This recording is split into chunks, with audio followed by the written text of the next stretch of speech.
485 का जो सब्सिक्वेंट एंट्रेंट है उसके प्रोसेसिंग टाइम क्या है। इसके अलावा अगर आपने यूनिवर्सिटी से जीटी की बुनियाद के ऊपर आपका जो इंटरव्यू है या आपका एडमिशन जो है वो रिफ्यूज हो गया है तो आप क्या करें। इसके अलावा जो है क्या डिप्लोमास पे वीजा आ रहे हैं या नहीं आ रहे। तो आज इस तरह के सवालों के हवाले से मैं बात करूंगा, इनके जवाब दूंगा।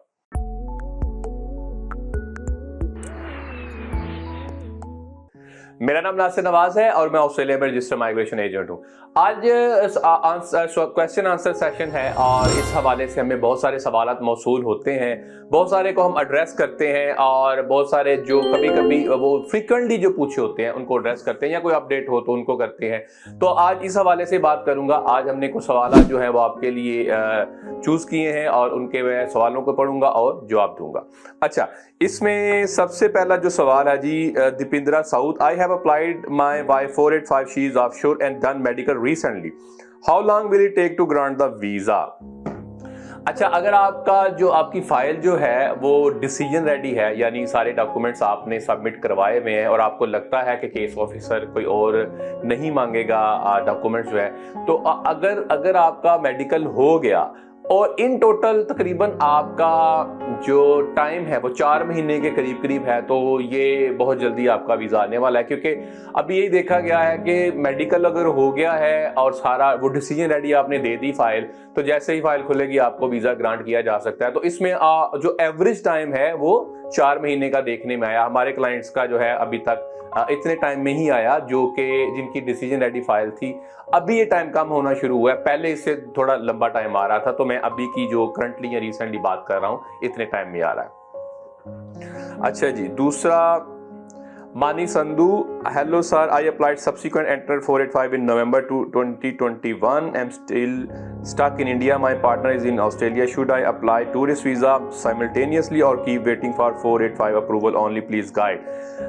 माने ये बहुत अच्छा सवाल है और बहुत सारे लोग या बहुत सारे लोगों को ये मशवरे दिए जा रहे हैं। मेरा ये मानना है, अगर आपके पार्टनर है 485 पे, आपने अप्लाई किया है 485 सब्सिक्वेंट एंट्रेंट, तो अगर आप टूरिस्ट वीजा या विजिटर वीजा अप्लाई करते हैं तो आप अपने हाथ से जो है फी पे करके रिफ्यूजल बाय कर रहे हैं। बहुत सारे अभी तक मैंने जितने भी इंस्टेंसेस देखे, मेरे पास बहुत सारे लोग ये आ रहे हैं, पता नहीं मशवरा कहां से आ रहा है कि भाई विजिटर वीजा अप्लाई कर लो, टूरिस्ट वीजा अप्लाई कर लो।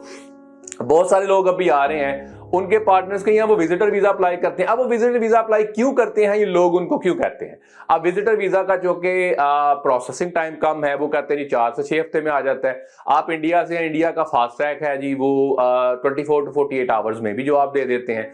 लेकिन वो आपको बहुत स्ट्रॉन्ग चांसेस ये हैं कि रिफ्यूजल देंगे। मैंने अभी तक जितने देखे हैं सबको रिफ्यूजल दे रहे हैं, क्योंकि कोई खास ग्राउंड्स नहीं बनती और ज्यादातर रिफ्यूजल्स आ रहे हैं।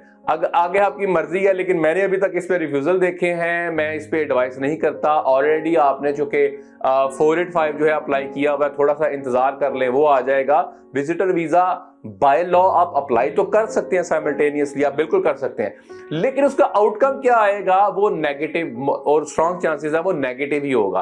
तो 485 का जो आउटकम है उसका आपको इंतजार करना चाहिए। Hope I answer the question. अच्छा जी, नेक्स्ट जो है नूर कल्ब, सर यूट्यूब पे लोग वीडियो बना रहे कि डिप्लोमा और कॉलेज पे वीज़ा नहीं लग रहे हैं और कह रहे हैं कि सर सिर्फ डिप्लोमा पे वीज़ा रेशो 0 है, इस बारे में वीडियो बनाएं sir, we are waiting, thanks a lot. अच्छा जी, अब लोग वीडियो बना रहे हैं, इसका तो क्या जवाब दिया जाए। इस पे वीज़ा आ रहे हैं, देखें केस टू केस वेरी करता है। अगर तो केस स्ट्रॉन्ग है, फिर इंस्टीट्यूशन वेरी करता है। बहुत सारे ऐसे इंस्टीट्यूशन मैंने देखे हैं, उनका वीजा रेशियो बहुत अच्छा है। बहुत सारे जो हैं, क्योंकि उनका जो बेसिकली उनका जीटी क्राइटेरिया बहुत अच्छा होता है। बहुत सारे कॉलेजेस या इंस्टीट्यूशन या प्रोवाइडर जो आपको डिप्लोमा प्रोवाइड कर रहे हैं, वो आपके साथ जीटी के साथ मिलके वो काम करते हैं। मिसाल के तौर पे जीटी को इंप्रूव करवाने में, क्योंकि उनसे आपने जीटी पास करनी होती है, फाइनेंशियल चेक करने में वो आपके साथ काम करते हैं। तो जब वो केस बहुत हद तक बहुत स्ट्रांग बन चुका होता है, तो वो जब आप अप्लाई करते हैं तो उसमें आपके वीजा चांसेस बहुत अच्छे होते हैं। रही बात ये कि डिप्लोमा के ऊपर वीजा जो रेशियो है बिल्कुल 0 है, ये बात बिल्कुल ठीक नहीं है। मैं इस बात से एग्री नहीं करता, ऐसा है भी नहीं, जरूरी नहीं। अब मिसाल के तौर पे किसी के काम है, अब उसका यूनिवर्सिटी में एडमिशन नहीं हो रहा, तो अब वो क्या करें, वो तो या इम्प्रूव करे या वो डिप्लोमा में जाएगा, या लेट्स से उसके जो परसेंटेज है वो इंटरमीडिएट में या उसकी परसेंटेज कम थी और उसका यूनिवर्सिटी के क्राइटेरिया में वो 6.5 भी ले ले बैंड आर्ट्स के अंदर, तो एडमिशन नहीं होगा। और अगर नहीं होगा तो क्या वो बिल्कुल अप्लाई ना करे? तो ये जो बात है मैं इससे एग्री नहीं करता, ऐसा सिनेरियो नजर भी नहीं आ रहा या नहीं आता। नेक्स्ट जी, Rashida Zeeshan, sir please answer my question, embassy take interview almost a month ago और अब तक कोई आंसर नहीं आया, स्टूडेंट वीजा। राशिदा, ये स्टूडेंट वीजे की आपने बात की, एम्बेसी ने इंटरव्यू ले लिया, अब किसी भी टाइम आपका जवाब आ सकता है, डिसीजन रेडी रखें अगेन। और अगर आपका बायोमेट्रिक्स होने वाला है, आपका हेल्थ एग्जामिनेशन होने वाला है, वो करवा छोड़ें और दैट्स इट। अब आपका ये है, जैसे मैंने पहले भी बात की कि तकरीबन अब जो स्टूडेंट वीजा का टाइम है ना, वो एवरेज को नीचे आना शुरू हो गया हुआ है। 3 महीने में भी जवाब दे रहे हैं, 4 महीने में भी जवाब दे रहे हैं। लेकिन जो पुरानी फाइल्स हैं वो ये देखा गया है कि 2021 में जो अप्लाई की हुई है उनका टाइम लंबा खींच रहे हैं। जो नई फाइल्स हैं वो नया अप्लाई किया है, उनका टाइम जो है, उनका जो ग्रांट प्रोसेसिंग टाइम है बहुत कम है। अगर 1 महीना हो गया तो 2-4 हफ्ते की और बात है, आ जाएगा, कोई मसला नहीं है। और इसमें प्रोसेसिंग टाइम अगेन 2021 वाली फाइल्स में कम है, उसमें ज्यादा है, 2022 वालों में थोड़ा कम कर दिया गया है। वो शायद साथ साथ बैकलॉग खत्म कर रहे हैं और नई फाइल्स को साथ साथ जो है वो डिसाइड कर रहे हैं। आपके हवाले से ये है, मुझे अब टोटल टाइम नहीं पता कितना आपका है, लेकिन 3-4 महीने में जवाब जो है वो आ जाना चाहिए और आ रहा है। Hope I answer the question. Mohammad Suhaib, sir मैं bachelors in biomedical engineering study visa apply किया था, अभी यूनिवर्सिटी स्टार्ट नहीं हुई, क्या मैं 6 मंथ बाद यूनिवर्सिटी चेंज करके डिप्लोमा में जा सकता है? कोई इशू तो नहीं है इसमें? अच्छा सुहेब, आपका जो सवाल ये है कि आप आए हैं बैचलर्स में यूनिवर्सिटी में और अब आपने चेंज करके डिप्लोमा में जाना है।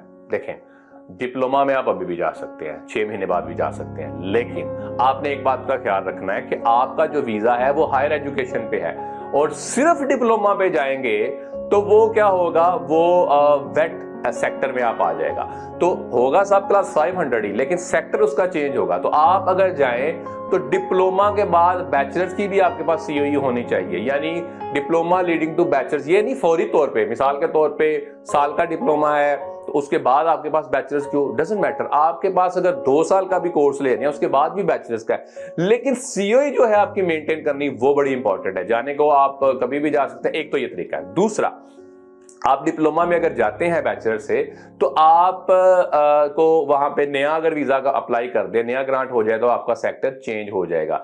ये 2 सिनारियोज होते हैं आमतौर पे कंप्लाई करने के लिए, तो ये इस तरह आप इसको कंप्लाई कर सकते हैं। मजीद इंफॉर्मेशन के लिए आप हमारे जो ऑफिस है सिडनी में, आप उससे कांटेक्ट कर सकते हैं, मैं आपको पर्सनली इसमें गाइड कर दूंगा। Hope I answer the question. Ritu Kalra, sir मैं कॉमर्स फील्ड से हूं, मैं बैचलर्स स्टडी आईटी में स्टडी कर सकती हूं? अच्छा, आप कॉमर्स में हैं, आप क्या आईटी में जा सकते हैं? आप बैचलर्स इन इंफॉर्मेशन सिस्टम्स में जा सकते हैं, वो आईटी और बिजनेस का कॉम्बिनेशन है। एक तो ये है कि ऑफशोर से अगर आपने आना है तो बैचलर्स इन इंफॉर्मेशन सिस्टम्स में आप आ सकते हैं वहीं से।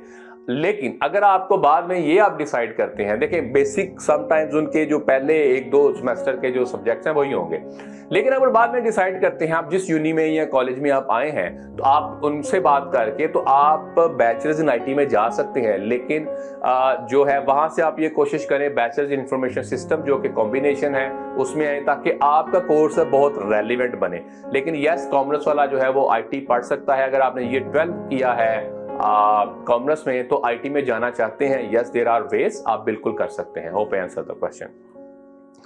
अच्छा जी, एक और है इंडियन, सर अगर कोई ऑस्ट्रेलियन यूनिवर्सिटी का जीटी इंटरव्यू नहीं क्लियर होता तो हम उस पर्टिकुलर यूनिवर्सिटी में तो 2 साल के लिए अप्लाई नहीं कर पाएंगे, पर क्या हम और ऑस्ट्रेलियन यूनिवर्सिटी में अप्लाई कर सकते हैं?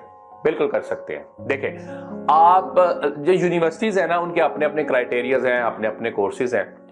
वो समझते हैं कि आपका जीटी क्राइटेरिया जी मीट नहीं हुआ तो आप क्या दूसरे में जा सकते हैं, दूसरी यूनिवर्सिटी में कर लें, एक टाइम पे 2 पे अप्लाई करें, कोई मसला नहीं है, एक टाइम पे 3 यूनिवर्सिटीज में अप्लाई करें, वो भी कोई मसला नहीं है।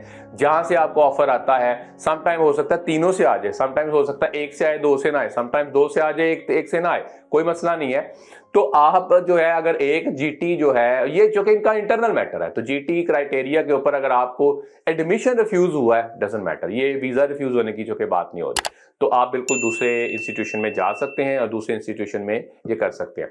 तो ये कुछ सवालात थे जिनके जवाबात जो कि मैंने कोशिश की है कि इनको मैं कवर कर सकूं, चूंकि वीडियो का टाइम भी कम होता है और बहुत लंबी वीडियो बनाई भी नहीं जा सकती, जो फोकस पैन है वो बड़ा कम होता है ऑब्वियसली व्यूवर्स का।